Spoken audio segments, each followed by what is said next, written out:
espera que a partir do ano que vem seja mais Rodrigo, fácil. avisa a gente aí que começou, porque eu não...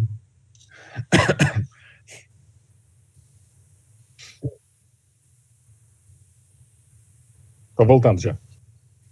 Vamos lá. Olá a todas e todos. Meu nome é Alexandre Morelli, eu sou professor de História das Relações Internacionais do Instituto de Relações Internacionais da Universidade de São Paulo, e eu estou aqui hoje para organizar e mediar a última apresentação, a última sessão do nosso seminário do programa de pós-graduação do nosso instituto, programa de pós-graduação em Relações Internacionais, que tem um convidado especial que eu já vou apresentar. Mas antes da apresentação, eu queria só explicar aqui, sobretudo neste momento ao vivo, claro, a nossa sessão ficará gravada e vocês poderão rever essa sessão quando preferirem, mas na nossa dinâmica ao vivo, nós teremos a apresentação do professor Karabekir em inglês, e depois, se houver perguntas, elas podem eventualmente ser feitas em português, nós fazemos a tradução aqui, para o professor Karabekir poder responder. A gente vai tentar ajudar da melhor maneira possível quem quiser fazer perguntas. Bom, como eu havia dito, é um convidado especial, como foram os nossos convidados ao longo desse semestre, mas é também aqui, como nós dizemos, uma prata da casa, um antigo colega nosso. Nós estávamos comentando já o quanto faz falta aqui no nosso instituto.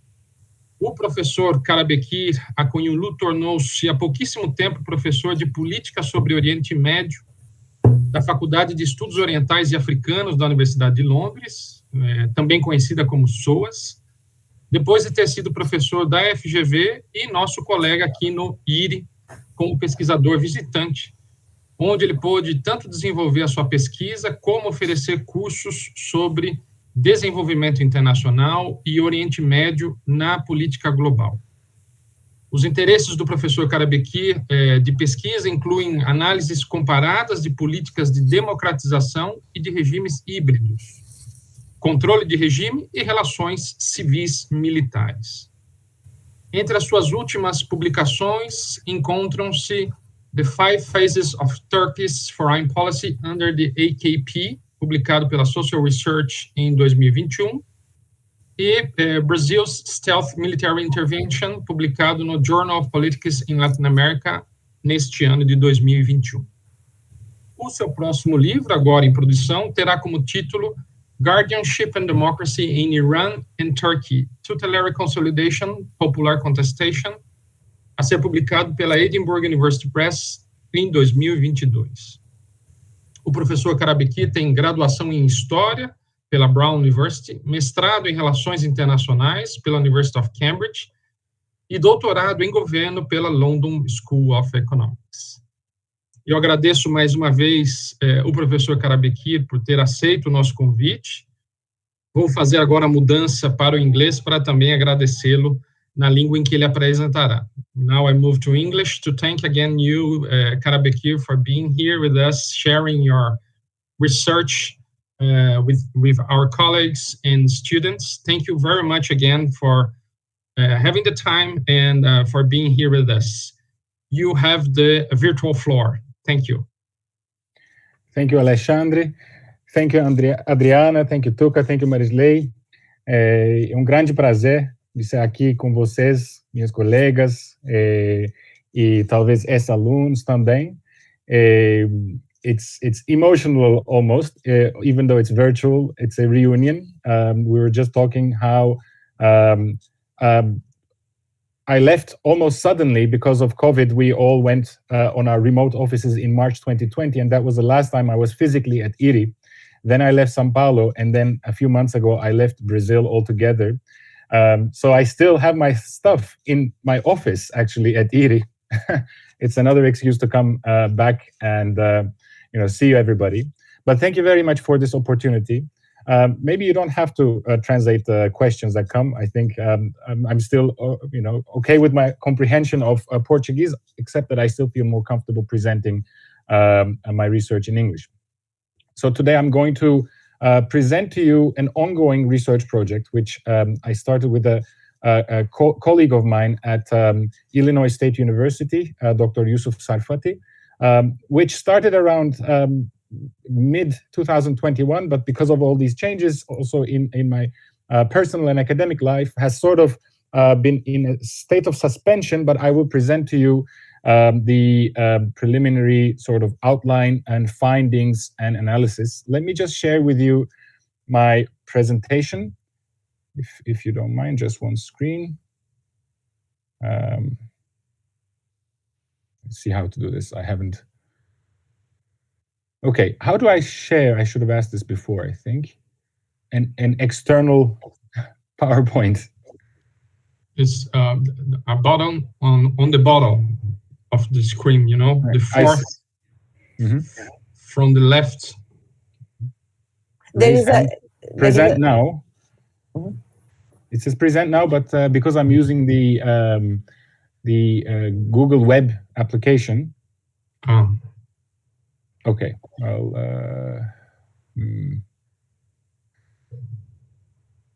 okay. If you prefer, you can send me and I will present while. Okay, maybe we should do that. Sorry, everybody, for this slight delay. I thought this would be easier, but I use Zoom, so I'm not as familiar with Google Meets anymore. But let me just do that right away.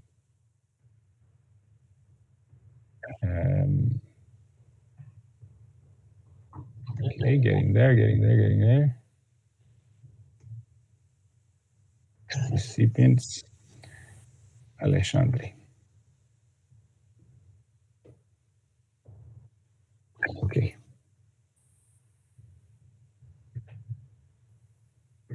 I just sent it to you. Karabekir, while you are waiting, why don't you try? There is an arrow in the middle of the buttons, and then if you click on this, will see share? I know it says your entire screen, a window, or a tab. Okay, all right. I suggest a tab. Okay. And then and are you seeing your PowerPoint presentation? No, because it's a tab on my Google Chrome and not an external application. So are you seeing your Google a tab with Google? So click on there. Okay. Just a second. Google. No, I don't see it. No. When you see your computer, you are seeing your Google opened. Because if it's minimized, you are not able to share. It's necessary to be maximized in your screen. Okay, let's do it. Okay, one second. That's all right. Full screen. Let's try it like that, and let's try again. If not, yeah, it doesn't appear. No, I'm sorry. Okay, no problem. Don't worry, I have it here. Okay, shall we start then with that technical glitch?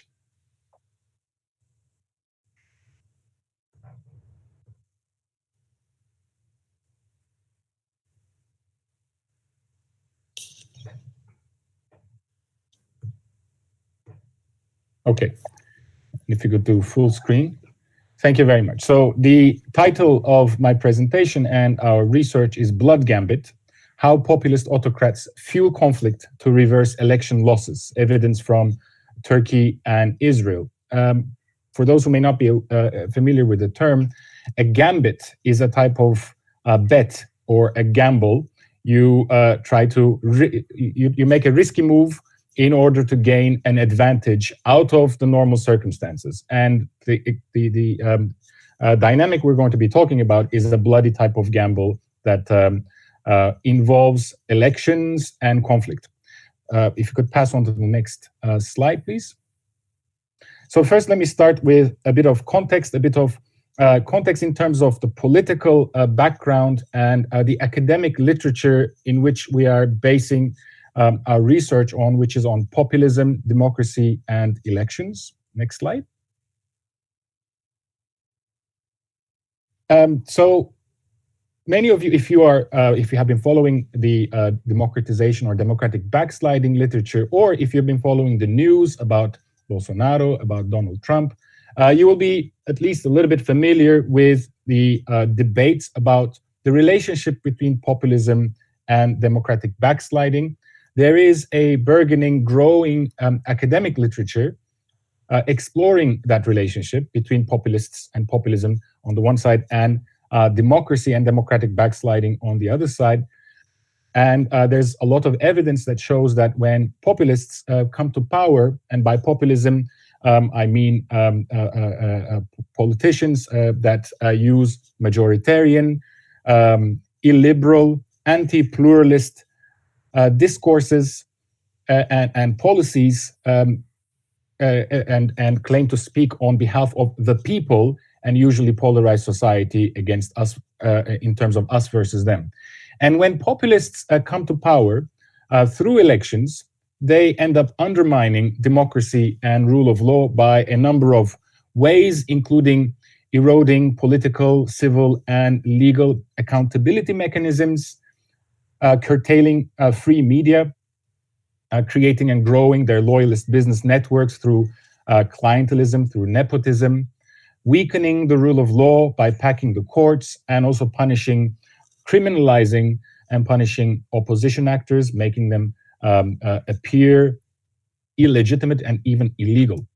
And as a result of various examples of these kinds of populist threats to the functioning of democracy, multiple authors, including Nancy Bermejo, have observed that the most common type of democratic breakdown in our time is not the kind of external shocks that we often saw in the 20th century, such as military coups or revolutions and state breakdown, but rather what's called executive aggrandizement. In other words, elected politicians, often executives, within democracy, using their positions in order to erode democracy, an internal type of threat to democracy, which we're all too familiar with. We've also become aware in recent years of another strategy in the toolkit of populists, and that is undermining democracy by putting the integrity of elections and electoral systems into doubt, into disrepute, especially when they're facing election setbacks. We saw this in the second election, or the 2020 election in the United States, where Trump claimed massive voter fraud, election rigging, without any proven basis, and ended up even inciting riots. And I'm speaking to an audience in Brazil, of course, who would be very familiar with the ongoing possibility of Bolsonaro going down a similar path. He is already apparently making inroads, making the sort of preparing the ground for similar claims with his attempts to put doubt on electronic voting system and a sort of conspiracy theory built around it. So this is something that we've also been observing in recent examples. Next slide, please. What our research is focusing on is a scarcely discussed strategy in the populist incumbents' toolkit. In other words, the populists who are in power vis-a-vis elections. And that includes, instead of trying to overturn election results by claiming vote rigging or election manipulation, saying that elections were illegitimate, this strategy is about fomenting, sparking, and fueling violent ethnic conflict after an election setback, after an election loss or a relatively unsuccessful, undesired election outcome. So this strategy apparently has two goals. On the one hand, the populists who try to sort of create an ethnic sort of circumstances for ethnic conflict and polarization would like to divide opposition parties along ethnic or religious cleavages and prevent the formation of an alternative coalition that would put them out of power. And by the same token, they try to galvanize nationalist feelings among the population, present themselves as the only guarantee of security, in a way both the guarantors of security and insecurity, so making themselves the indispensable choice in the eyes of the society, the population, and therefore boosting the governing party's support in a potential repeat election. And we explore this strategy of fomenting violent ethnic conflict to undo election setbacks in the context of Turkey and Israel, and specifically looking at Turkey's repeat elections in 2015 and Israel's legislative election in March 2021. Next slide, please. But before I talk about those specific cases, about those elections, let me give you a little bit more of a sense of the comparative framework of our research, and namely looking at Turkey and Israel as comparable cases. Next slide. So on the face of it, Israel and Turkey have a lot of differences. They have size differences. Israel is very small compared to Turkey. Turkey has a much larger population compared to Israel. Turkey has a majority religion of Islam. Israel is majority religion Judaism, and they also have different GDP levels. But when we go beyond the surface and have a closer look, we also realize many important historical, structural, and political similarities. The first important similarity, historical one, is the fact that both modern nation states were founded and shaped by secular modernizing ideologies. In Turkey, this was Kemalism, and in Israel, labor Zionism. And institutionalized nation-state ideology in both countries were also based on and adopted an exclusionary nationalist policy vis-a-vis significant and sizable ethnic minorities. So in Turkey, the Kurds have been treated with a sort of a policy that sort of went between assimilation and exclusion. Sometimes both of them happened at the same time. But the history of the Republic of Turkey is one of many Kurdish uprisings against Turkish state efforts to either assimilate and Turkify Kurds or exclude them from the people altogether. And of course, Israel has been built, and especially after the Six-Day War of 1967, has expanded on the occupation, military occupation, of Palestinians and their exclusion or treatment as secondary citizens, second-class citizens, if inside Israel, or complete exclusion of Palestinians from any citizenship framework in the occupied territory. So in both cases, the Kurdish in Turkish case and the Palestinian in the Israeli case, these ethnic conflicts are foundational issues that are at the center of the tensions of what it means to be Israeli, what it means to be a Turk, and they shape, of course, not only Kurdish and Palestinian national ideologies and identities, but also Turkish and Israeli ones. And they have also been used over the years by Kurdish and Turkish and Israeli governments, as a way to point to the violence and the conflict that emerge from this tension, to justify emergency laws, states of exceptions, securitization of politics, and limitations on the democratic process or civil rights.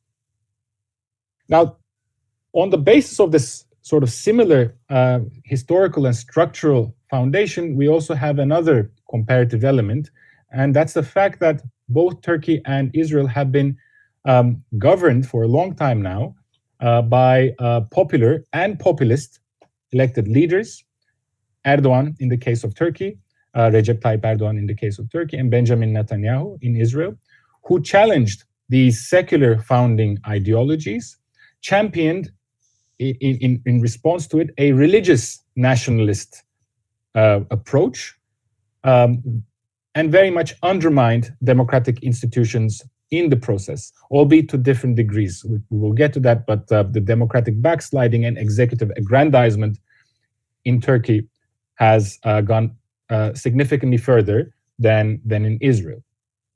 And that's part of the analysis that I'm going to bring in later on. Next slide, please.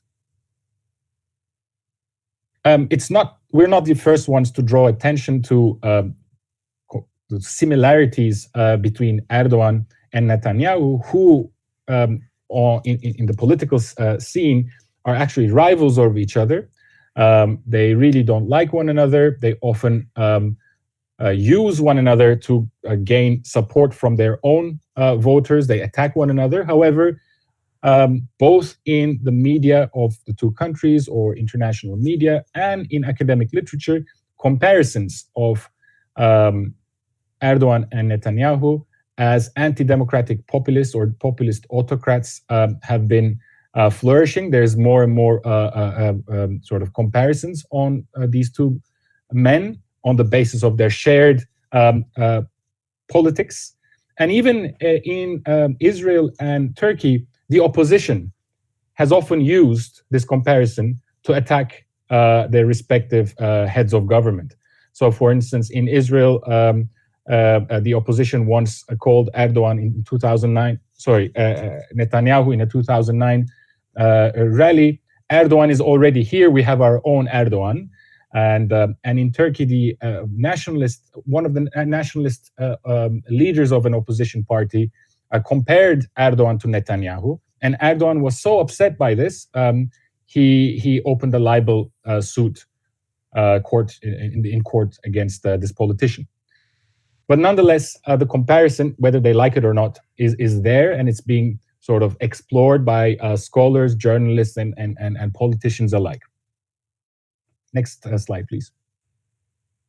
So let me move on to the cases, the Turkish and Israeli elections that are at the center of our analytical focus. Next slide. And let me start with the first example, and that's Turkey's repeat elections in 2015. On the 7th of June 2015, Turkey held a parliamentary election in which the ruling Justice and Development Party, AKP, lost its parliamentary majority for the first time since it was elected to power in 2002. So let's remember, Erdogan's party has been in power in Turkey since 2002, and 2015 was the first time that they actually lost enough, or they lost votes, and they couldn't hold on to their parliamentary majority, which meant that they had to do a coalition for the first time. Until that point, they were governing as a single party, which gave them a lot of legislative power.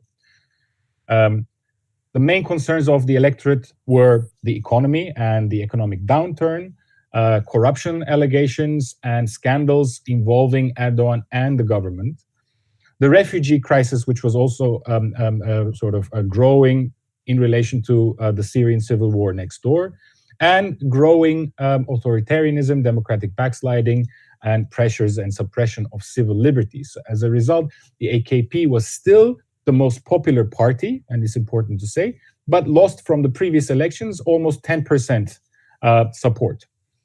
And much of that was due to, if you see on this second bullet point I put in bold, was due to a sort of an upsurge in popularity for a party called the HDP, that's a pro-Kurdish leftist People's Democracy Party, which went from 5.6% in the previous elections in 2011 to 13% in 2015.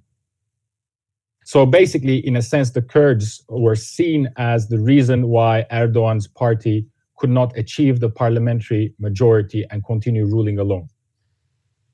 Erdogan, who by this time was actually president and no longer prime minister, it's a bit complicated, but basically Turkey has been in a process of transition from a parliamentary to a presidential system under Erdogan.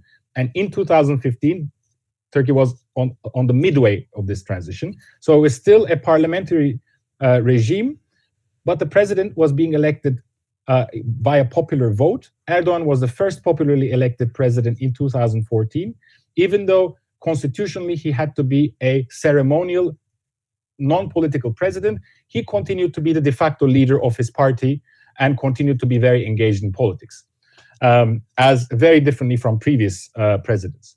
He made clear, Erdogan, that he was not interested in power sharing. He did not want a coalition. And from very early on, he signaled a repeat election. What he did was he gave the first party, which is his former party, the maximum time constitutionally allowed to form a coalition. That's 60 days. His party did not really engage in very serious coalition talks. There was no interest. And when the 60 days were over, he did not pass the duty of forming a coalition government to the second party, which would be his rival Republican People's Party, but instead announced a repeat election. But during those 2 months, something very important happened. Turkey, as I said, had been involved in a conflict and civil war on and off with the Kurds, or more specifically, the Kurdish guerrilla group PKK. Since 2013, the government was engaged in peace negotiations with the Kurdish armed group, and to sort of try to reach a final settlement. The days after the election, Erdogan and his representatives gave clear signals that the peace negotiations were to come to an end. And in fact, one of his spokespeople said, the Kurds, or HDP, the party, will understand that the movie is over and the reality will start now. There was also, of course, the context of increasing radicalization of Turkish politics as well, as a result of the violence across the border in Syria. And it became very difficult to sustain this peace negotiations because Erdogan's party appeared to be giving more and more support to Islamist fighters in Syria who were fighting Kurds in Syria. So the fighting in Syria also made the peace negotiations in Turkey untenable, but difficult to hold on. And that also meant that the PKK, which was involved in the fighting in Syria, was ready to also drop the peace negotiations and dance alongside Erdogan in this dance of conflict and violence. Within a few days, violent armed conflict ensued in a very destructive way in the Kurdish towns of southeast Turkey. And also some of the deadliest terror attacks in Turkey's recent history took place in major Turkish cities. When the November elections that Erdogan had announced came about, the picture was very different. The outcome was that the AKP, Erdogan's party, had regained its parliamentary majority, nearly 50% again. So the 10% that was lost was captured again. And the main concerns, differently from the June election on the electorate's mind, were no longer economy, corruption, authoritarianism and democracy, but rather security, nationalism, and ethnic divisions. Next slide, please. Here are a few pictures to sort of visualize that period. The first picture on the left, top left, are the main candidates of the parties. The Prime Minister of Erdogan, Ahmet Davutoğlu, on the left, and on the far right, you see Selahattin Demirtas, who was the charismatic spokesperson of the pro-Kurdish leftist HDP. He actually has been in prison since 2016 on fairly bogus charges, mainly to sort of put away a charismatic opposition player. The second picture on the top is a commemoration of Turkey's deadliest terror attack in front of the train station of capital Ankara, which killed 102 people during a peace demonstration by leftist groups, including the HDP, but also unions, against the return to violence. And it was a suicide bombing by 2 Islamic State militants, and it emerged that the Turkish police and security services, therefore the government, was actually aware of the movements of these people inside the country and had done nothing to stop them. The third picture, or the picture on the bottom left, is from the Kurdish town of Nusaybin and shows you the destruction of that town after the conflict had resumed. And the final picture is showing Erdogan triumphant. Next slide, please. Now let's move on to Israel's 2021 elections. Israel held its fourth parliamentary elections, or elections for the Knesset, in 2 years. So the fourth election in 2 years. Many electoral deadlocks have occurred in Israel over the past years. The fourth election was held on the 23rd of March 2021. And like the previous election, this was seen as a referendum on Prime Minister Netanyahu's leadership. The electorate had been divided between those who were pro and anti-Netanyahu. Since 2009, Netanyahu has been Prime Minister of Israel. He had a previous tenure in the 1990s, but since 2009, he was in charge of the government. And however, he was facing increasingly serious corruption allegations and charges. And if he were to lose his seat or his government, he would potentially be taken to court. And this was one of the also motivations for Netanyahu not to lose power, kind of like Erdogan. His Likud party, center-right, but which has moved more and more to the right under Netanyahu, also won the most number of seats, like AKP, but lower than the AKP in Turkey, 24% for Likud. This was not enough to form a government or present a viable path towards a coalition. And Netanyahu, as the leader of the first party, was given the duty to form a coalition, but he failed to do so within the 28 days he was allotted. On May the 5th, the Israeli president, Reuven Rivlin, gave the task of forming the coalition to the second party, which was, the party was called Yesh Atid, led by a centrist figure who was a former television sort of star, let's say the Israeli hook, named Yair Lapid. Yair Lapid reached out to a whole bunch of players to form a rainbow anti-Netanyahu coalition, and this included, quite historically, an Islamist Arab political group known as United Arab List, led by a man named Mansour Abbas. So actually, it was Netanyahu who first tried to do it but failed, so he sort of broke the taboo himself and allowed for Lapid to go ahead to do it, to reach out across the ethnic division in order to form a coalition with the Palestinians of Israel. Just a few days after Lapid was tasked with forming a coalition, the existing sort of tensions in Jerusalem over the pending eviction of Palestinians from a historical neighborhood of there, Sheikh Jarrah, exploded with a major police assault on Palestinian civilians who were protesting this pending eviction.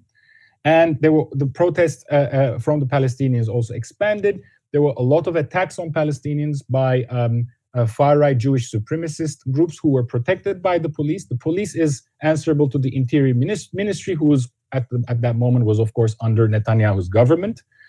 So this sudden increase in police violence was not understood to be not coincidental. Also, there was tear gas thrown into the Al-Aqsa Mosque, which is one of the holiest sites of Muslims in Jerusalem during the holy month of Ramadan. And in a few days, tensions started rising between Hamas in Gaza, the militant group which is in charge of Gaza, and the Israeli government. Netanyahu on the 10th of May said that Hamas crossed the red line and started a military operation against Hamas. Hamas also had its own reasons to start a conflict, like the PKK in Turkey. And within 11 days of conflict, 256 Palestinians were killed by Israeli airstrikes, including 66 children, and 13 Israelis died in Hamas rocket fires. However, and during this process of a rising, exploding ethnic tensions between Palestinians and Jewish Israelis, the commentaries were suggesting that a coalition between Abbas, Palestinian Islamist Abbas, and Jewish parties under Yair Lapid would no longer be possible because the sort of conflict made it impossible. However, on the 2nd of June, Lapid actually announced, in a sort of huge surprise to a lot of people and in a breakthrough, that he had actually succeeded in forming a coalition that included far-right Jewish groups, leftist groups, and Islamist Arab parties, namely Mansour Abbas's United Arab List. Next slide, please. So here are a few pictures, again, sort of visualizing the process. The first is a sort of collection of candidates ahead of the 2021 election. In the center, you see Netanyahu. On the left, you see Lapid, the one who actually unseated Netanyahu. Between them, on the left, is Naftali Bennett, a far-right Israeli politician who used to be an ally of Netanyahu but turned against him.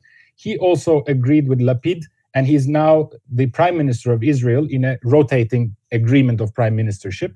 Mansour Abbas, considered too much of an outsider, wasn't even included in this picture. The second one on the top is the attack of the Israeli forces on the Al-Aqsa Mosque during prayer time in Ramadan. The third picture, or the one on the bottom left, is the destruction, unfortunately, that we're all too familiar with in Gaza after the Israeli rocket strikes, Israeli airstrikes. And the fourth picture on the bottom left is the breakthrough agreement as it was being signed between Lapid, Bennett, and Abbas on the far right, which actually brought an end to the Netanyahu reign, which was ongoing since 2009. Next slide. So let me sort of start bringing to this talk to a conclusion by analyzing a little bit the not so much the process, but the divergent outcomes of these two processes. Next slide. So, although there are a lot of similarities in the motivations and in the strategies of Netanyahu and Erdogan, which was our starting point when we decided to look into these two cases with my co-author, things turned out differently in Israel. And it was a surprise to us as well. First, we thought, oh, does that mean the comparison doesn't, is out of the window now? But actually, upon further investigation, that made, the divergent outcomes made for an even more interesting comparative analysis. So we started asking, as part of our investigation, why, whereas Erdogan's blood gambit paid off, Netanyahu's failed?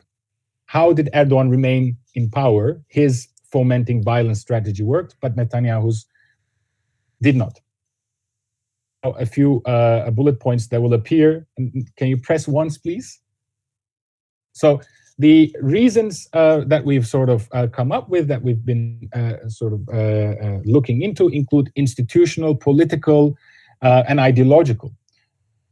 Institutional sense, it's important to note that Erdogan, the antagonist or protagonist of the Turkish case, was the president.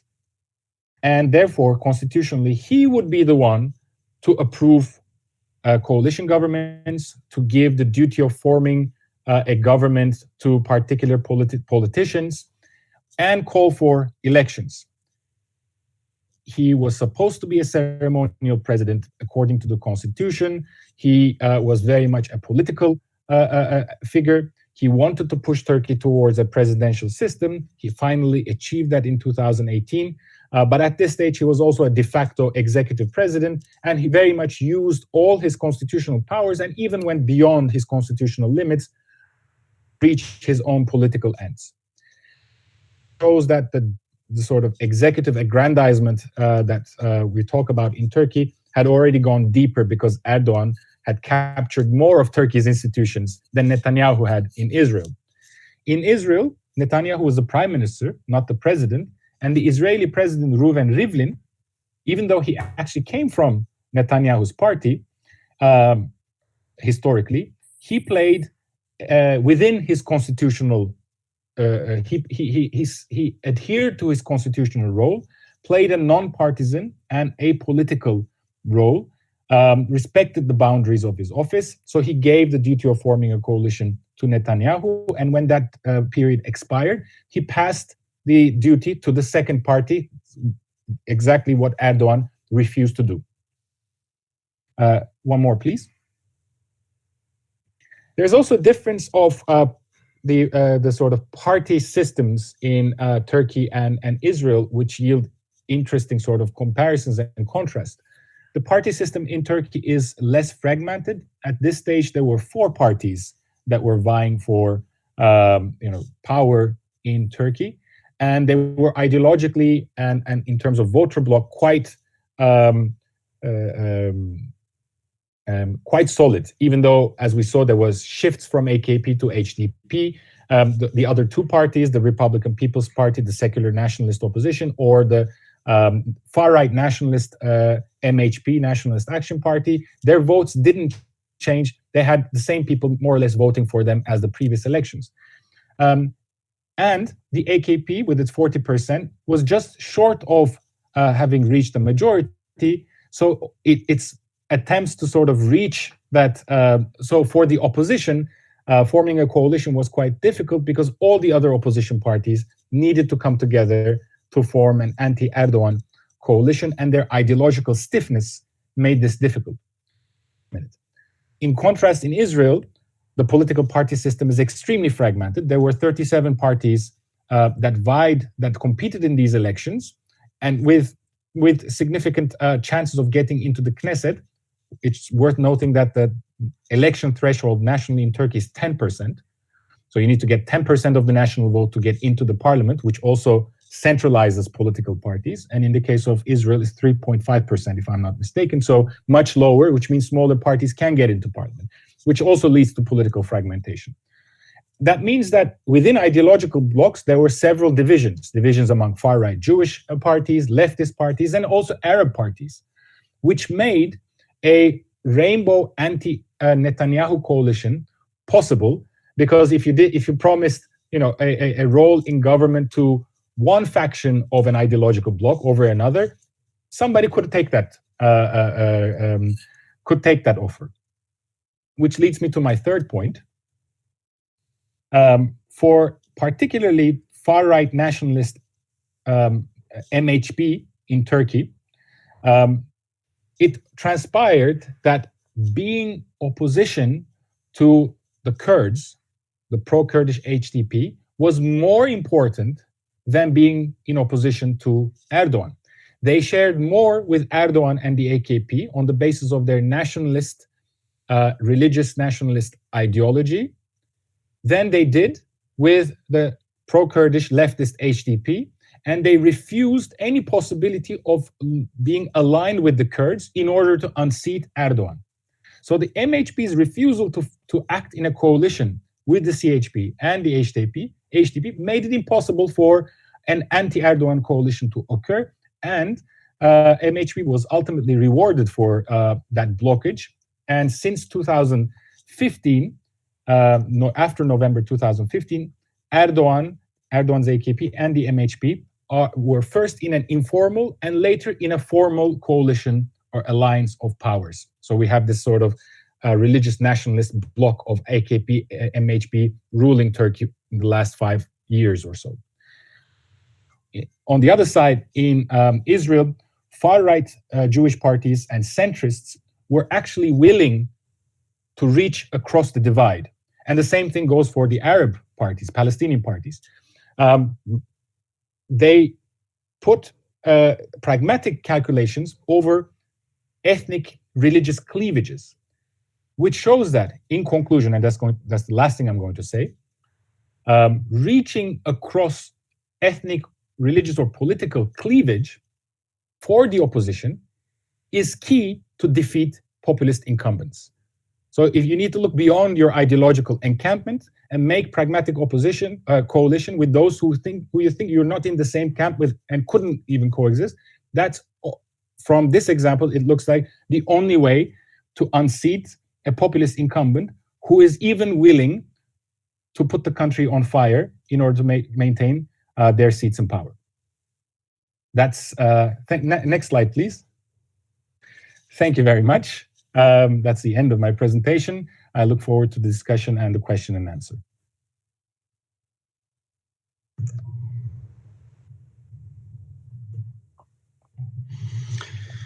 Very nice, very good. Thank you very much again, Karabekir, for the presentation. Many insights coming to mind. If you don't mind, I will move back to Portuguese so I can manage the eventual questions.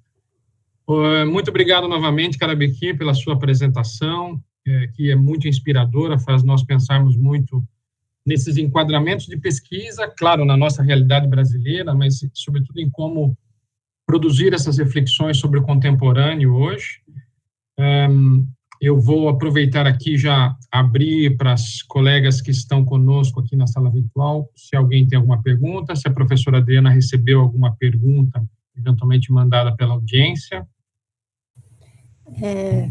Obrigada, Karabekir. Eu tenho uma pergunta que, no decorrer da sua apresentação, eu fiquei esperando você comentar sobre as questões religiosas, né, sobre esse divide que você, ao fim, colocou a importância da oposição conseguir superar essas clivagens étnicas, religiosas, e que me parece que, olhando o resto do mundo, alguns eventos, por exemplo, aqui no Brasil, que a gente nunca teve essa clivagem religiosa, esses populistas não liberais usam esse blueprint para conseguir claramente separar nós e eles, e aí fragmentar a oposição, né? E eu gostaria um pouco de ouvir de você. Aqui no Brasil, o Bolsonaro está caminhando nessa direção, que nunca, pelo menos na minha avaliação, foi uma clivagem que se sustentaria politicamente, mas que a mesma coisa acontece nos Estados Unidos com os cristãos e não. Então, a importância da religião e como os populistas acabam usando esse argumento para sustentar a sua permanência no poder. Thank you, Adriana. A very good and very pertinent question. You're right. In our case, or in the cases that we're looking at, Israel and Turkey, the kind of ethnic conflict that exists, thankfully, doesn't exist in Brazil. These ethnic conflicts are very clear between an ethnic minority who also tend to be religiously different. In the case of Israel, not so much in the case of Turkey. So in Turkey, you have two cleavages that don't often, run parallel to one another.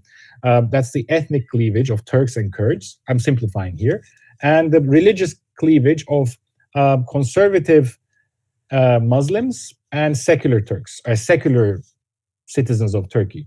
Turkey is considered 99% Muslim, and there's a history behind how that happened, but not everybody is religious, and definitely not everybody subscribes to a religious politics. So in the case of Turkey, the two cleavages didn't always sort of overlap, and Erdogan, for instance, has been very skilled at exploiting whichever cleavage is to his advantage, or perhaps appearing more as a uniter on one front, let's say the religion front, while much more polarizing on another front. So his approach very much to the Kurdish issue has been, because majority of Kurds are also Muslims in Turkey, has been to emphasize this Islamic unity between Turks and Kurds. So he tries to sort of, and when it comes to his political advantage to unite these peoples, he emphasizes religion. But at the very same time, he also marginalizes, attacks, criminalizes, and paints as inauthentic, non-national parts of the population that are not part of the people, those who lead a non-Islamic lifestyle, secularists, who were among the founders of the Republic.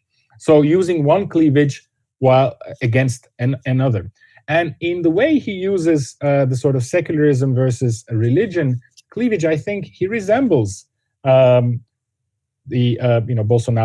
He resembles Trump, and in the sense that in his configuration of who the people are, which of course changes pragmatically, let's not forget, according to alliances, at least in Erdogan's world, he was very successful in making U-turns and 180-degree turns and shifting alliances, and then retrospectively changing his definition of who's included in the people and who's excluded. I don't think Trump and Bolsonaro have been that successful in this sort of pragmatic way, and that's good for you guys because it's harder to deal with an ultra-pragmatic political operator. But nonetheless, I think there is a similarity in the sense that both Trump and Bolsonaro have also very much used religion, conservative values, and the idea, sensation that traditional values, traditional institutions are under attack from secular, left-wing, communist, globalist, Marxist, Gramscian, liberal, Soros-funded, all sorts of global conspiracy theories and their local applications to demonize an opposition, associate them with a political party, often in the case of Brazil, the Labour Party, the Workers' Party, and base their sort of popular support on that polarization. I think this is one of the main toolkits of the populists that we see in action today, the right-wing populists. Muito bem. Mas na sequência dele, obrigada. Se você não se importar, Karabekir, eu vou fazer em português também, mas se não ficar claro, por favor, me pergunte. É uma pergunta que se alinha um pouco com a pergunta da Adriana, mas se distancia do seu objeto de estudo, que é uma pergunta sobre conceitos e categorias de análise. A sua discussão, né, e as dinâmicas políticas desses casos se alimentavam sobre questões de segurança em geral. Mas você, no começo da sua apresentação, você usou as categorias, você mencionou as categorias popular e populista. Hoje, no caminho que a realidade política brasileira está trilhando para a eleição do ano que vem, esses conceitos estão começando a ser mobilizados, mas não necessariamente numa polarização com a direita radical representada pelo atual governo, mas sim com relação à proposta de volta do Partido dos Trabalhadores ao poder. E aí eu queria saber se você primeiro poderia nos dizer qual é a sua definição para popular e populista, se é possível entender o popular não como uma categoria que revela adesão ou popularidade, mas sim uma agenda política. E por que eu pergunto? Se nós entendemos popular como uma proposta política baseada numa agenda política de massas popular, e populista, eventualmente, como um modo, vamos dizer assim, eu vou exagerar aqui, mas a minha curiosidade é realmente conhecer a sua definição desse conceito.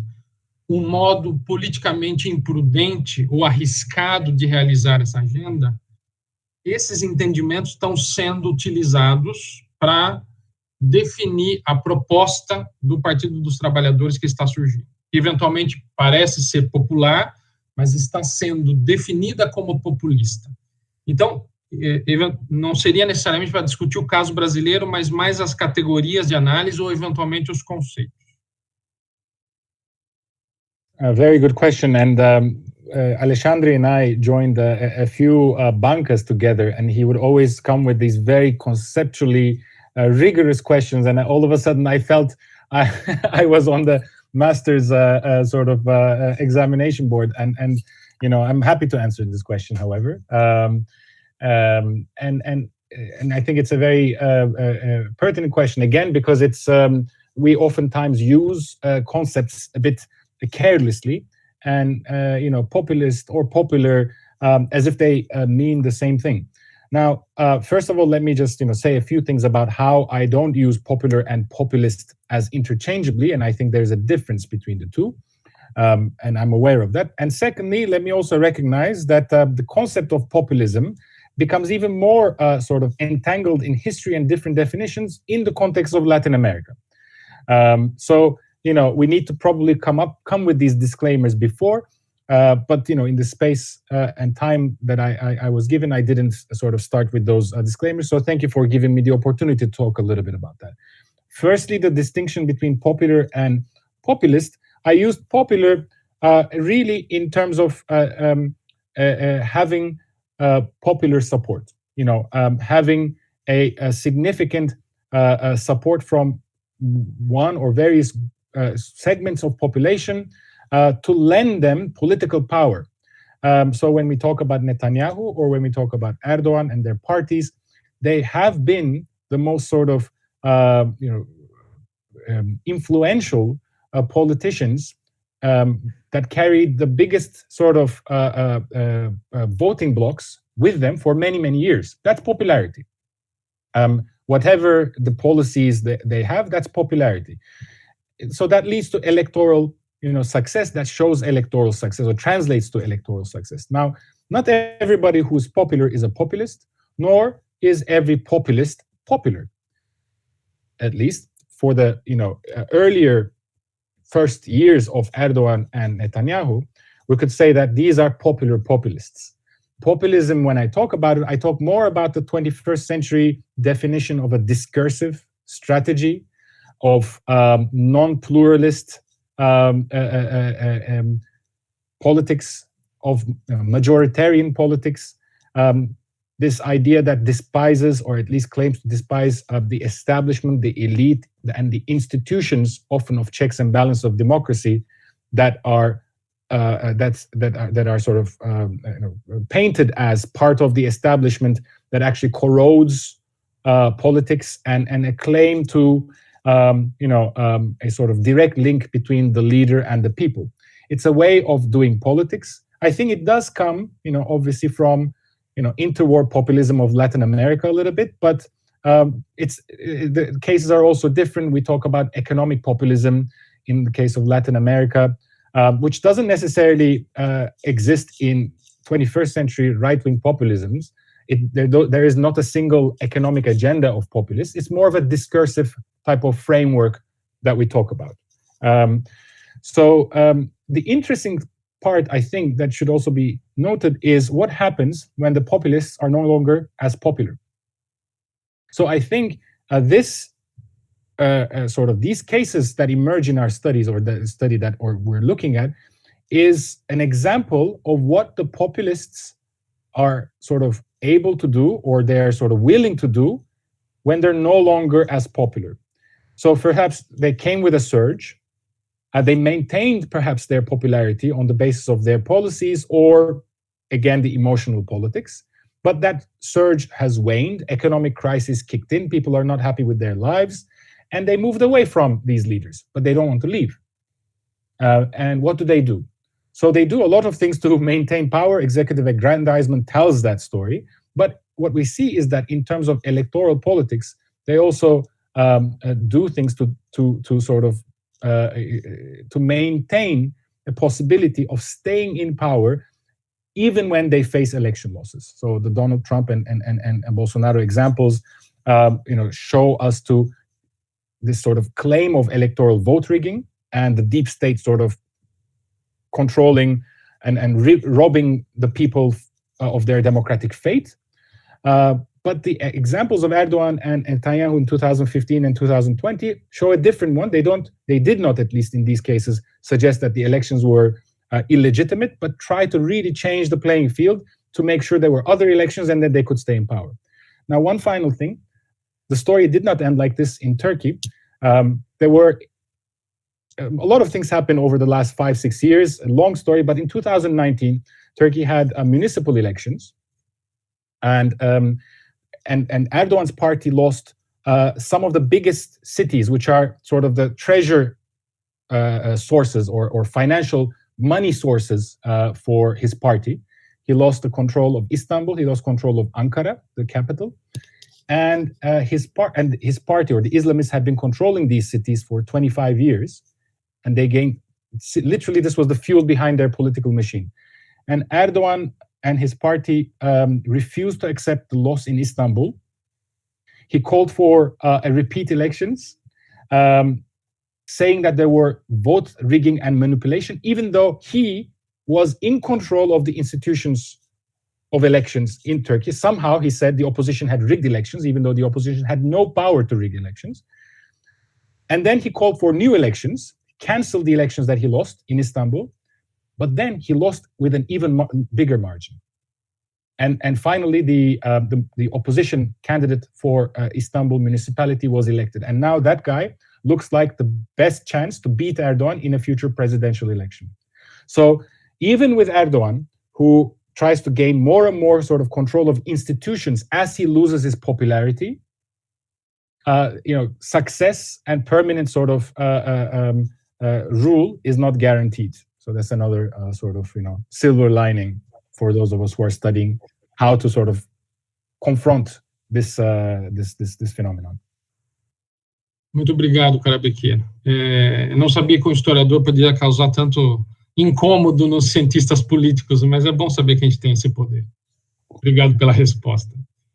O professor Karabekir tem aulas daqui a pouco, né? E nós temos aqui mais duas perguntas. Talvez eu poderia fazê-las ao mesmo tempo, e aí você prepara a resposta em conjunto. Ou o professor Caio, nosso colega também que está nos acompanhando via YouTube, tem uma pergunta aqui, e aí eu passo a palavra para a Marisley fazer a pergunta dela. O Caio pergunta o seguinte: gostaria de saber as perspectivas do Erdogan diante da situação econômica. Vai ser o assunto mais importante nas eleições diante da postura populista, mas pragmática do Erdogan? E Marisley, acho que também tem a sua pergunta. Marisley?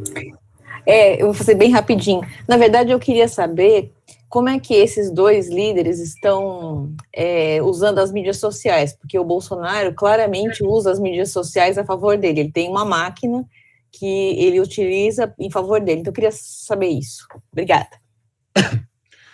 Thank you, Kai and Marisley. Let me start with Marisley's question. I think use of social media is a sort of must for politics today, whether it is for populist politics or not. And both Erdogan and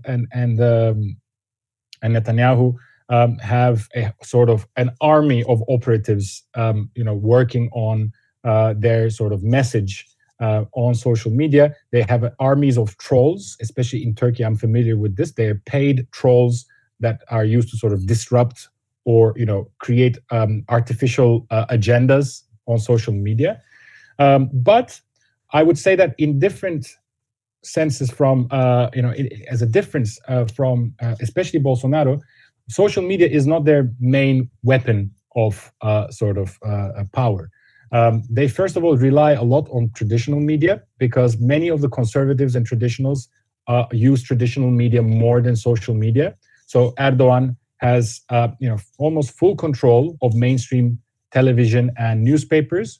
That means interior of Turkey, where social media above a certain age is not very common, is dominated by Erdogan's airwaves. And secondly, both Netanyahu and Erdogan are career politicians who are street smart, and they know the importance of political organization, organization building, and institutionalization. So they don't rely on the ephemeral power of social media, which can give somebody influence for a particular period, but then the modes and fashions change. They try to control institutions, and they have long-term strategies and plans. Now, what I see as a contrast, I see that as a contrast with Bolsonaro and Trump, because I think in Trump's failure, and hopefully in Bolsonaro's failure, lies that inability or the vision to have a long-term, pragmatic, more sort of intelligent strategy and plan to create wider coalitions and gradually take control of institutions, whether political parties or state institutions, government institutions. I mean, Bolsonaro is without a party. Trump ended up alienating his own party, whereas he could have taken over the party apparatus, I think. Trump and Bolsonaro are newer phenomenons that are more of social media phenomenons, and Netanyahu and Erdogan are more traditional streets level politicians who know the importance of organization, long-term planning, and institutionalization.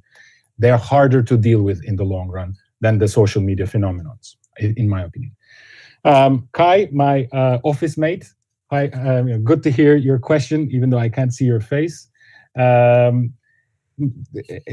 He has asked a very pressing question. Turkish economy is tanking, is going. It's at the moment, the Turkish lira is the fastest depreciating currency in the world. Over the last month, the Turkish lira went from, I think, 8.5 liras to $1 to 11 liras to $1. And people are being poor by the day. And the main cause of this is Erdogan's unorthodox explanation of economics. He keeps insisting that interest rate rises also raise inflation. So as inflation goes up, he insists on bringing down interest rates. And as he keeps bringing interest rates, inflation goes up, and Turkey's currency keeps losing its value. It's difficult to understand what his motivation is doing that, because it seems very counterintuitive for a man who seemed very much in tune with what the population was feeling. There are two explanations, and they're not mutually exclusive. One of them is that he's really sort of cut off in his huge 1,000-room palace in Ankara from the population, from what people are feeling.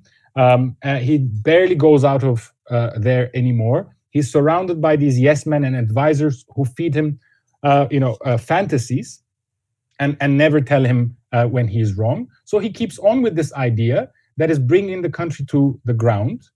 And I think it's a viable explanation.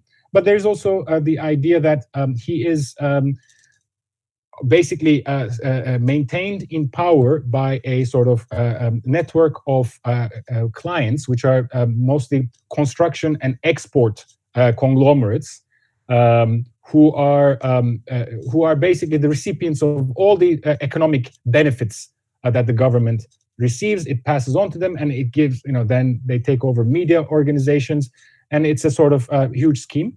And these are the people, because they're doing a lot of work abroad, are benefiting a lot from the depreciation of the Turkish lira.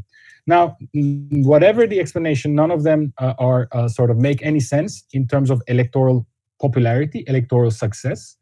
And polls actually show that even though Turkey's democracy and elections have not been fair for a long time, Erdogan has been tilting the playing field in his own advantage for a long time.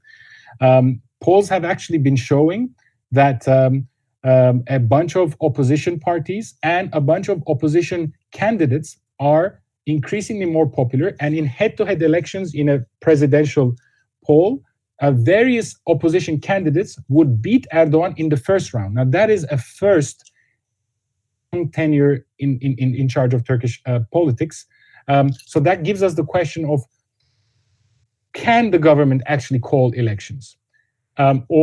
Because what we know since 2015 is that when there's an election that doesn't go in favor of Erdogan, he is willing to either cancel it, repeat it, or not hold it. So will Turkey be able to hold elections, or will there be maybe a surprise election with a complete changeover of institutions and rules, and make it a sort of fait accompli and a sort of massive fraud to allow Erdogan to stay in power? But if there were free and fair elections today, I can confidently say that Erdogan would no longer be in power. Muito bem. Não havendo mais perguntas, nós podemos agradecer novamente muito, Karabekir. Muito obrigado. Thank you very much. Talk teşekkürler, se eu disse corretamente. Excellent. Rica ederim. Ben teşekkür ederim. Muito obrigado a vocês. Foi grande prazer para mim. And I hope it was enjoyable for you and our audience. Thank you very much. Foi ótimo para nós, e nós estamos mantendo as suas coisas aqui em hostage para que você venha nos visitar. Espero que venha logo. Muito obrigado novamente. Muito obrigado às colegas que estiveram comigo aqui, professora Adriana, professora Marizei, professora Tuca, e ao colega Caio, aos alunos também, que eu sei que estão nos acompanhando. Muito obrigado a todos. Encerramos aqui essa sessão de 2021, do segundo semestre de 2021, do nosso seminário do programa de pós-graduação do IRI-USP. Agradeço a todas e todos que participaram, os convidados e as convidadas que estiveram conosco, os que acompanharam, fizeram perguntas. A animação do nosso seminário aconteceu pela colaboração de todas e todos. Muito obrigado pela atenção. Espero que ano que vem a gente tenha mais atividades, com certeza teremos. Professora Adriana, não sei se também gostaria de algumas palavras finais, que é a nossa coordenadora da pós. Na verdade, só queria agradecer o Karabekir mais uma vez, a gente tomando o tempo dele, que tem que sair correndo agora para dar aula, então a gente se controlou aqui justamente para dar esses 10 minutos para você, e que as portas do IRI estão sempre abertas, e a gente espera que em algum momento você volte a nos dar o prazer da sua presença aqui. Agradeço todo mundo que participou, como o Alexandre comentou, desse ciclo de seminários desse ano, que encerra, eu espero, os 2 anos de pandemia e de atividades remotas, né, que o ano que vem a gente consiga se ver pessoalmente um pouquinho, pelo menos.